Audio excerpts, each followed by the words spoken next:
they actually care about maintaining integrity with the stories. It's about money. If they can create something that's relatively enjoyable that they can get away with, it's about money. They're gonna do it. They're gonna pay Amelia Clark $1 billion. She's gonna come back. Kit Harington's gonna come back, and they're gonna do Game of Thrones 2.0. And you're all gonna watch it. We're all gonna watch it anyway. So that's the thing. A few moments later. Word for word taken from the comic, and the actress just did a fantastic job. And I saw a lot of other people saying, again, complaining, like saying that, like, oh, like I wanted her to be a goth girl and I wanted her to be pale skinned. A black girl can't be a goth girl. I'm sorry. Like, what?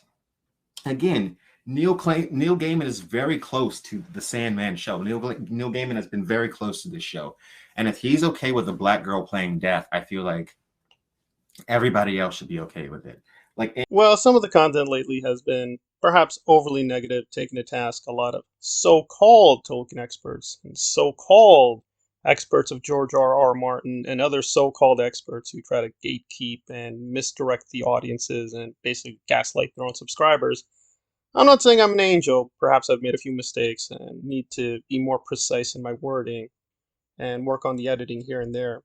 So here we're going to revisit Quinn's ideas, where I think I properly showed he played a very ugly double standard, frankly racist double standard, and even was gaslighting a lot of people regarding David Lynch, Jodorowsky, and even technically Frank Herbert, and misrepresenting what they said in their positions on Dune and how they intended to adapt it. And again, we can have valid differences of opinion, but basically he was really trying to, on the basis of little evidence, say that Denis Villeneuve would have given us a faithful adaptation, and these other attempts basically don't understand Frank Herbert. Now I think it's beyond any doubt that Denis has taken a lot of liberties with the novel, and he's probably going to take further liberties with the novel, so in terms of fidelity, it's kind of weak. But I'm not here to just be negative. I actually do agree with him for the most part on most things. And here we're going to be mostly in agreement with what he thinks of Sandman. humanity. They are the personification of human ideas and concepts, right? And I think that when people complain about, like, oh, a black person being Death or this, that, and that, I'm like, you don't get it. You just seriously don't get it. And it's really frustrating because, like, if you read the text again, read the graphic novel again if you don't get it, because, like, it's ridiculous. Well, there's a lot going on here. So there's really three aspects. One, is it a great comic book? Yes. Is Neil Gaiman also a great writer? Yes. But then we get to the third area, and let me try to be upfront. I am not homosexual. I am not black. As far as I know, Quinn is both bisexual and he is black, and he self-identifies as both. And he's very open about his politics, so he's more on the left liberal side. I think generally speaking, our politics are probably identical. I may actually be a little bit more on the left, but also more conservative than he is. And that's, I think, where we're going to have disagreements, but respectfully, hopefully, in terms of how the source material was handled. I guess being a black gay man, he mostly saw it was pretty good. Some of the things he cited were indeed canonical. Dream, or Morpheus, does indeed have a black lover in the canon. I had no issue with that, although maybe confusing if you were fully new to Sandman. I did have some issues with, again, Lucifer being a woman. For the most part, she's represented as a man in the various adaptations. I'm not saying it has to be, but overall, the better portrayals have been by male performers.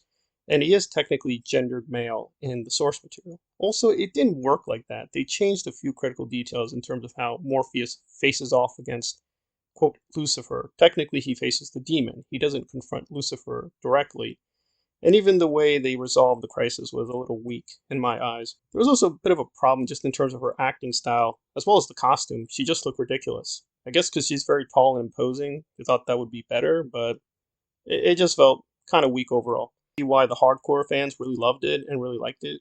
Gotta be brutally honest, I guess if you are black and gay, it definitely had a lot of special meaning to you, which I did not share. I'm just a comic book reader. I'm more of an intermediate fan of Sandman, but I do take it seriously as a research area, and I guess my approach is mostly analytic. I don't try to get too passionate about it. I do like the comics. I do respect what Neil was up to, but I'm more of an Alan Moore person. I find him to be the better writer.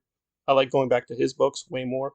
I can read Watchmen or V or his other works with a lot more intensity than the Neil Gaiman stuff. He is a great writer, but I think he's very much for his own audience. But I do think they did enough with season one that it warrants continuing the story. I just wish they didn't make so many choices that they did in such a political way. Frustrating because like if you read the text again, read the graphic novel again if you don't get it, because like it's ridiculous. But overall, the story was well done, but I thought it was too flawed in too many places, and definitely some casting choices I felt were very iffy. Beyond the issue of gender and race, it just felt like, Basically, it seemed to me, cut it down brutally, Joanna Constantine kind of carried the first half of the season, and then the Corinthian carried the second half. The other performers did okay, but it really seemed to really lack the right kind of performers for the material. But hopefully next season will be better, newer performers, and they will do a better job with the material. But I don't appreciate Quinn as well as Neil Gaiman trying to lie. Most of the choices were legitimate. I have no issue with it. I think, again, it's his story, but in some cases, definitely they're pulling the wool over people's eyes, and I don't like that. If you want to be politically biased, just say so. If you want to say, listen, I just prefer this version of the characters or this version of the story, that's fine. But please don't tell me they stuck faithfully to the comic. They didn't. Did he betray his own story? Maybe, maybe not, but it's definitely a kind of different kind of story. And a little bit inferior. It wasn't terrible, but I do think we lost something in translation, in my humble opinion. And a reminder, I've had some wine tonight, so we've kind of got like we're kind of getting the unhinged version of Quinn here tonight. So don't expect proper Quinn. I'm gonna be tearing books off my shelf.